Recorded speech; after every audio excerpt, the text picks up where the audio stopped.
Hello everyone, Nifty का analysis देख लेते हैं हम कल के लिए कि किस डायरेक्शन में मार्केट का मोमेंटम होगा कल। कौन सी ऐसी इंपॉर्टेंट लेवल्स होगी जहां ट्रेड्स मिल सकते हैं और क्या एग्जैक्टली प्राइस एक्शन बना है, चार्ट हमें क्या बता रहा है, हम यहाँ पे देख लेते हैं। ठीक है, एनालिसिस को पूरा देखिएगा, पूरी चीज़ें समझ में आएगी कि कल क्या करना है, कैसे ट्रेड बनेगा। ठीक है, उससे पहले देख लेते कि आज था मंडे, आज के लिए हमने क्या एनालिसिस किया था। देखिए, एनालिसिस के हिसाब से क्लियर था, फ्राइडे की क्लोजिंग यहाँ पे थी, आज ओपन हुआ, ओपनिंग से ही मार्केट एक शार्प यहाँ पे पहली ही कैंडल 5 मिनट की बहुत ही बड़ी रेड कैंडल बनी और यहाँ पे 24,530 से मार्केट ने जो सपोर्ट लिया है एग्जैक्ट ये बॉटम है और वहीं से 200 पॉइंट के अराउंड का मूव दिया है। ठीक है, एनालिसिस के हिसाब से बहुत एनालिसिस हमारा क्लियर था कि यहाँ पे एक सपोर्ट था जो कि था 24,700 और उसके नीचे सीधे मैंने बताया था कि अगर ये ब्रेक हो जाता है तो हमारा सपोर्ट 24,530 का रहेगा। मार्केट ओपनिंग से ही 700 ब्रेक किया और पहली कैंडल ने सीधा यहाँ पे नीचे जाते हुए 530 टेस्ट किया और यही से सपोर्ट लेते हुए मोमेंटम दिया। अब देखिए, एग्जैक्ट हूबहू जो डिस्कशन किया था वैसा ही मोमेंटम आया है मार्केट में। तो ऑब्वियस सी चीज़ है, बहुत से जितने लोगों ने देखा होगा 80 से 90% लोगों ने यहाँ पे कुछ ट्रेड प्लान किया होगा, प्रॉफिट अच्छा खासा बड़ा बनाया होगा। ठीक है, लेकिन मैंने आज बहुत ज़्यादा बड़ा प्रॉफिट नहीं बनाया। मैं रीज़न बताता हूँ क्या हुआ था। इतना तो परफेक्ट मार्केट था, फिर मैंने क्यों नहीं प्रॉफिट बनाया। क्योंकि देखिए, कभी कभी जो होती है ना, यहाँ पे हम कोशिश करते हैं कि परफेक्ट हो सभी चीज़ें और वो परफेक्शन के जब पीछे होते हैं ना हम, तो कभी कभी ऐसे मोमेंटम छूट भी जाते हैं। जैसा कि आज हुआ क्या, देखिए मार्केट आया 24,530 पे टेस्ट किया, मार्केट ऊपर जाने लगा। अब जिस तरीके से मैं एंट्रीज प्लान करता हूँ, मेरी एंट्री कैसी होती है कि मैं हमेशा कोशिश करता हूँ कि सपोर्ट को एक अच्छी तरीके से टेस्ट करे मार्केट। आज टेस्ट कैसे हुआ, आया सिर्फ एक कैंडल ने, ये एक कैंडल की वीक ही टेस्ट हुई और ऊपर गया। तो मेरा व्यू था कि कहीं ना कहीं मार्केट यहाँ पे जब ऊपर जा रहा था कि एक बार वापस इस सपोर्ट को टेस्ट करने आएगा। ये मेरे यहाँ पे कहीं ना कहीं मेरा एनालिसिस कह रहा था, तो मैं कॉल ले नहीं पा रहा था। क्योंकि जब आपका कुछ एनालिसिस, जो चीज़ें आपने बार बार देखी है, क्योंकि मैंने देखा है कि 90 से 95% टाइम मार्केट सपोर्ट को बहुत अच्छी तरीके से टेस्ट करता है, अच्छा सेटअप बनाता है, तभी जाता है। ऐसा बिल्कुल एक एक क्लिक ऐसा करे यहाँ पे और ऊपर जाए, ऐसा नहीं होता है। ठीक है, एक टिक में ऊपर नहीं जाता है। तो ये चीज़ें मैंने देखी, इसीलिए मैं कॉल नहीं ले पा रहा था। तो मैंने क्या किया ना, यहाँ पे पुट साइड का ट्रेड प्लान किया। कब किया, देखिए इस लेवल के आसपास जब मार्केट यहाँ पे सपोर्ट लिया और फिर सस्टेन कर रहा था और यहाँ ब्रेकडाउन जैसा बना, तो मेरा व्यू था कि ये फटाक से यहाँ पे इसको टेस्ट कर लेगा और फिर यहाँ एक तो सपोर्ट लेगा या फिर ब्रेक करेगा, इसलिए पुट लिया। अब मेरा व्यू था कि शार्प यहाँ पे सेलिंग है, बट मार्केट ने यहाँ पे फिर से होल्ड कर दिया खुद को। तो मैं यहाँ पे बहुत ही स्मॉल लॉस में निकल गया। रीज़न क्या था, मैंने होल्ड क्यों नहीं किया, हाई तक भी नहीं रुका। मैं क्यों नहीं रुका, क्योंकि सिंपल है, व्यू अगर बन गया कि यहाँ से शार्प सेलिंग आएगी और मार्केट शार्प सेलिंग नहीं दे रहा है, रुक रहा है, इसका मतलब कि ये फिर से एक बार ऊपर जाएगा। ये मेरा व्यू था कि ऊपर जाएगा और यहाँ पे कहीं ना कहीं बायर्स को फिर फंसाएगा, ऐसा ब्रेकआउट वगैरह दिखा कर फिर नीचे आ सकता है। ये व्यू बन गया था, इसलिए मैंने यहाँ पे स्मॉल लॉस में मेरा पुट जो था एग्जिट किया और यहाँ पे मैंने कुछ क्वांटिटीज कॉल में ले ली थी, क्योंकि मेरा व्यू था ना कि ऊपर यहाँ से थोड़ा बहुत बायर्स को फंसाने जा सकता है। इस वजह से देखिए, अगर हमें पता है कि ऊपर जाएगा तो क्यों ना ले कॉल, तो इसलिए मैंने कुछ क्वांटिटीज ली थी और यहाँ पे निकाल दी वो क्वांटिटी। जब मार्केट यहाँ ऊपर आया और होल्ड कर रहा था ना, तो मैंने निकाल दिया, क्योंकि यहाँ से भी गिर सकता था ना, क्योंकि मेरा अल्टीमेट व्यू तो सेलिंग का ही था ना। तो मैंने कॉल में प्रॉफिट बना लिया, मतलब जो स्मॉल लॉस था ना मॉर्निंग का, वो तो रिकवर हो गया और मैं स्मॉल प्रॉफिट में भी आ गया था। ठीक है, अब फिर से एक मैं यहाँ पे ट्रेड ट्राई कर रहा था कि मार्केट, देखिए मेरा व्यू क्या था कि ये सपोर्ट टेस्ट करने आएगा, तो फिर मार्केट यहाँ पे होल्ड कर रहा था। तो इस लेवल के आसपास मैं यहाँ पे वेट कर रहा था, ऐसा मार्क करके कि एक ब्रेकडाउन आए यहाँ पे और मैं पुट लूँ यहाँ पे, अगर अच्छा खासा सस्टेन करने लगता है नीचे तो। बट मार्केट ने इसी सपोर्ट को थोड़ा सा यहाँ पे टेस्ट किया और ऊपर चला गया, तो इसका मतलब यहाँ पे सपोर्ट ब्रेक नहीं कर रहा था। तो इस लेवल के आसपास तो मैं वेट कर रहा था कि चलो अब ब्रेक आता है, ब्रेकडाउन आता है तो पुट लेंगे। बट जैसे ही मार्केट फिर से ऊपर के साइड जाने लगा तो क्लियर दिख गया कि इस तरीके से एक प्राइस एक्शन बन रहा है और ये अच्छा खासा बुलिश है मार्केट आज। तो मैंने मेरा फिर जो व्यू था वो यहाँ पे फिर वो व्यू रहा ही नहीं ना, क्योंकि मार्केट मेरे हिसाब से, देखिए गिरना था तो मार्केट क्या करता, यहाँ से चांस था मार्केट को ब्रेकडाउन दिया, यहाँ से आ सकता था सपोर्ट पे, यहाँ से भी एक चांस था कि चलो डबल टॉप बना के नीचे आए। बट मार्केट जिस तरीके से बाइंग दिखा रहा था, तो मेरा यहाँ पे फिर व्यू चला गया और बाइंग भी मैं करना नहीं चाहता था, क्योंकि मार्केट कहीं ना कहीं से गिर सकता था ऊपर।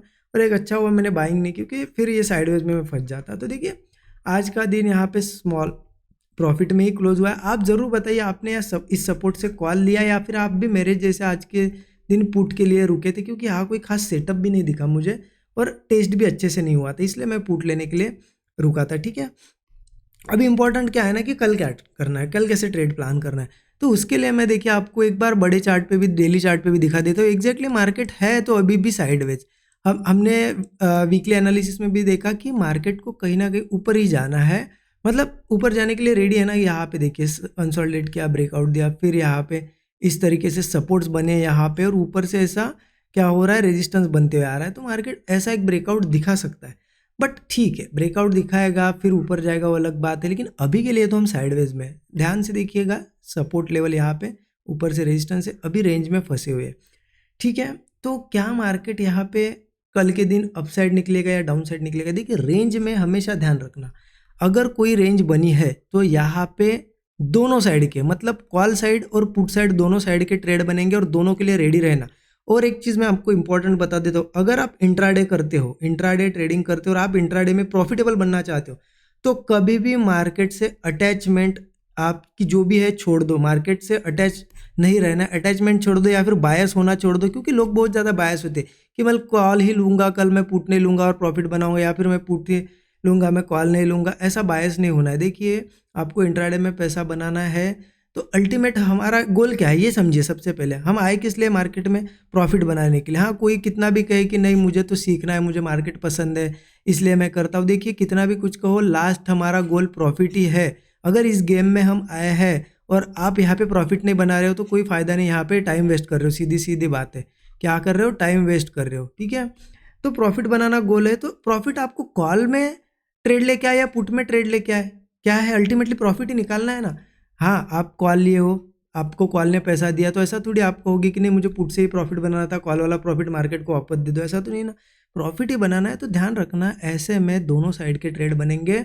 सिर्फ हमें क्या है कि सेटअप का वेट करना है कि कौन सी डायरेक्शन में सेटअप बन रहा है, ठीक है। अब कहाँ बनेगा, कैसा बनेगा, कौन सी लेवल्स होगी, वो हम डिस्कस करते हैं। अब इसके लिए चलते हैं छोटे टाइम फ्रेम पे, ठीक है। एनालिसिस में देखिए मैं साइकोलॉजी इंक्लूड करने की कोशिश करता हूँ, कुछ ना कुछ आपके जो साइकोलॉजी उसमें कुछ मैं चेंजेस कर सकूँ, सो दैट आप प्रॉफिटेबल ट्रेडर बन सको। जो अभी लॉस कर रहे हो ना, देखिए मोस्ट ऑफ द लोग है ना, एक्यूरेसी अच्छी खासी है, 50-60% के ऊपर ही है, बट फिर भी लॉस में है। क्यों लॉस में है? क्योंकि साइकोलॉजी बहुत ज़्यादा वीक है। 4 दिन प्रॉफिट करेंगे, एक ही दिन में उतना प्रॉफिट दे देंगे मार्केट को, और उससे ज़्यादा लॉस भी करेंगे। तो साइकोलॉजी अगर आपको यहाँ पे ठीक करनी है तो यहाँ पे क्या करना पड़ेगा, आपको साइकोलॉजी पे काम करना होगा। इसीलिए मैं आपको साइकोलॉजी रिलेटेड चीज़ें बताते रहता हूँ कि क्या करना है क्या नहीं। तो अगर एनालिसिस अच्छा लगता है ना तो ज़रूर कमेंट में ज़रूर बताया करें आप सभी लोग, ठीक है। लाइक भी करिए वीडियो को, अब लाइक नहीं किया होगा तो अब तक। अब देखते हैं कि लेवल्स कौन सी होगी, तो उसके लिए चलते हैं 15 मिनट चार्ट पे। 15 मिनट का चार्ट ओपन कर दिया। देखिए अगर आपको जैसे अभी मैंने बताया कि ये 530 लेवल थी, लेकिन इतना अच्छा यहाँ पे टेस्ट नहीं किया है मार्केट ने, फिर भी मार्केट अब ऊपर गया। अब क्या फिर कल नीचे आएगा? यस, आ भी सकता है, लेकिन अब मेरा व्यू थोड़ा सा यहाँ से बुलिश है, मतलब जहाँ क्लोजिंग है ना वहाँ से बुलिश है। क्यों बुलिश है? सिंपल है, यहाँ से एक लाइन मार्क कर दो, आपको भी समझ में आएगा कि मैं बुलिश क्यों हूँ। ये जो ट्रेंड लाइन मार्क कर दी मैंने, आपको ये ट्रेंड लाइन दिखेगी, और यहाँ पे एक चीज़ दिखेगी कि रेजिस्टेंस यहाँ लिया और मार्केट ऊपर आया, बट यहाँ रेजिस्टेंस अभी तक लिया नहीं। ये कैंडल सिर्फ आई थी लेकिन टेस्ट नहीं हुई है। अब मार्केट टेस्ट करके ही, एक तो नीचे जाना है ना, टेस्ट करके ही जाएगा, तो यहाँ से एक ब्रेकआउट दिखाएगा फिर नीचे जा सकता है। तो मेरा व्यू अभी के लिए निकल के आ रहा है यहाँ पे बुलिश। तो मैं क्या करूँगा, कल मार्केट फ्लैट ओपन हो या छोटा मोटा गैप डाउन भी हो, मतलब लगभग ये जो लेवल है ना यहाँ पे 24,615 की लेवल पकड़ लो, 24,615, इसके ऊपर ऊपर रहना चाहिए मार्केट। मतलब गैप डाउन हो या फिर फ्लैट ओपन, इसके ऊपर ऊपर कहीं पे भी हमें कोई कंसोलिडेशन वगैरह मिलता है, और या फिर मान लो इसी लेवल के आसपास कंसोलिडेशन मिलता है, तो मैं कॉल लूँगा। अब क्यों लूँगा? हो सकता है यहाँ से भी नीचे जाए, बट यहाँ पे अगर देखिए मुझे यहीं पे कंसोलिडेशन अगर बनते हुए दिखता है, मैं यहाँ पे कॉल लेता हूँ, मतलब अपसाइड का ट्रेड बनाता हूँ, तो मेरा पहला स्टॉप लॉस ये रहेगा। जब मार्केट यहाँ आएगा तब तक तो मेरा स्टॉप लॉस कॉस्ट पे आ जाएगा, फिर एक तो रिवर्स होगा तो मुझे लॉस तो नहीं होगा, लेकिन ये ब्रेक करेगा तो मुझे बहुत बड़ा प्रॉफिट होगा। तो इसलिए मैं इस लेवल के आसपास कॉल लेने के लिए रेडी हूँ। भले ही रेजिस्टेंस पास में है, लेकिन रेजिस्टेंस तक आने तक मेरा स्टॉप लॉस कॉस्ट पे आ जाएगा, इतना कंफर्म है, राइट। तो इस लेवल के आसपास मैं कॉल लूँगा। यहाँ पे भी कहीं ओपन होता है ना, तो मैं अब से बुलिश, मतलब जो भी ब्रेकआउट वगैरह मुझे दिखता है तो मैं कॉल साइड का ही ट्रेड प्लान करूँगा। हाँ, किसी केस में मार्केट इन गैप डाउन हो, इसके नीचे ही सीधा या फिर यहाँ से आए और ऊपर जाने की कोशिश करे, बट जा नहीं पाता है, अगर फिर से सपोर्ट के आसपास ही ट्रेड करता है और फिर ब्रेक डाउन देता है, तो फिर हो सकता है एक बार ये जो सपोर्ट है ना आज टेस्ट नहीं हुआ 24,530 टेस्ट कर ले, और इसको अगर ब्रेक करता है तो सीधा मार्केट 24,400 तक आ सकता है, ठीक है। तो ये ध्यान रखना कि बियरिश हम थोड़ा 615 के नीचे है, लेकिन डायरेक्टली नहीं लेना है। देखो थोड़ा बहुत अगर जा ही नहीं पा रहा है ऊपर, बार बार सपोर्ट के आसपास आ रहा है, तो ये हम पुट लेंगे, ठीक है। अदरवाइज तो आपको बता दिया मैंने, इस लेवल के आसपास कहीं पे भी मिले मैं कॉल के लिए रेडी हूँ। अगर मार्केट मान लो आज अच्छा खासा बुलिश है और कल गैप अप होता है, तो ये भी अपॉर्चुनिटी मेरे लिए एक बेस्ट अपॉर्चुनिटी होगी। लेकिन यहाँ मैं दोनों साइड के ट्रेड के लिए रेडी हूँ। कैसे? गैप अप होगा, मैं डायरेक्ट तो कॉल नहीं लूँगा, रिट्रेसमेंट का वेट करूँगा। रिट्रेसमेंट अगर होती है और मार्केट ऐसा एक स्विंग बनाता है, सपोर्ट बनाता है और होल्ड कर जाता है, ये सपोर्ट ब्रेक नहीं होता है लेकिन एक कोई ब्रेकआउट बनाता है, मान लो ऐसा एक नीचे आया पहले, फिर मार्केट ने एक स्विंग बनाया और ऊपर ही सस्टेन कर रहा है और ब्रेकआउट बना रहा है ऐसा, तो मैं कॉल के लिए रेडी हूँ, ठीक है। क्योंकि मार्केट फिर ऊपर के लिए 25,000 के लिए निकल सकता है। बट किसी केस में अगर मार्केट इस रेजिस्टेंस के ऊपर ऐसा सपोर्ट बना के अगर ये ब्रेकआउट फेल कर देता है फास्ट, तो मैं यहाँ मेरी पोजीशन पुट में कन्वर्ट कर दूंगा। क्योंकि मार्केट फिर हो सकता है नीचे और फिर हो सकता है इस सपोर्ट पे भी है, ऐसा भी होता है। क्योंकि मार्केट को भी पता है अब यहाँ पे लोगों को ब्रेकआउट दिखा रहा है, तो ब्रेकआउट दिखाएगा और फिर आज का जो सपोर्ट टेस्टिंग बाकी था कल कर सकता है। तो इसके लिए रेडी रहना। और मार्केट अगर मान लो यहीं पे कहीं ओपन होकर नीचे आ जाए और कंसोलिडेट वगैरह करके ब्रेकडाउन दे, तो मैं पुट ही लूँगा, ठीक है। कॉल के लिए तो आपको बता दिया, कॉल के लिए भी रेडी हूँ मैं यहाँ पे। इसलिए हम क्या कर सकते हैं ऐसे में, एक ही ट्रेड में कभी बड़ी रिस्क मत लो। मान लो मैं एग्जांपल ले रहा हूँ, आपकी 10,000 की रिस्क है, आप एक ट्रेड में 10,000 गवा सकते हो डेली, ठीक है। तो आप क्या करो, ऐसे दिन साइडवेज मार्केट है, अभी दोनों तरफ की अपॉर्चुनिटी बनती है, तो 5,000 के 2 ट्रेड लो। मतलब आपको मान लो एक कॉल वाला ट्रेड लिया, आपका 5,000 रुपये का एक एसएल चला गया, लेकिन आप जब फिर से आपके पास एक रिस्क है 5,000 रुपये की, आप जब ये कन्वर्ट मतलब पोजीशन पुट में ले लोगे, तो क्या होगा कि मार्केट यहाँ से जब बड़ा मुंह देगा ना, तो ये पहले तो 5 कवर हो ही जाएंगे, इससे 2-4 गुना बड़ा 20-30 हज़ार का प्रॉफिट भी हो जाएगा।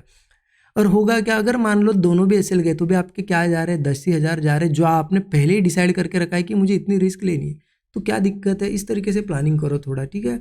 अब साइड की अगर मैं टारगेट्स की बात करूँ, तो सिंपल एक 25,000 का तो एक लेवल दिख ही रहा है मुझे, जो कि साइकोलॉजिकल रेजिस्टेंस है।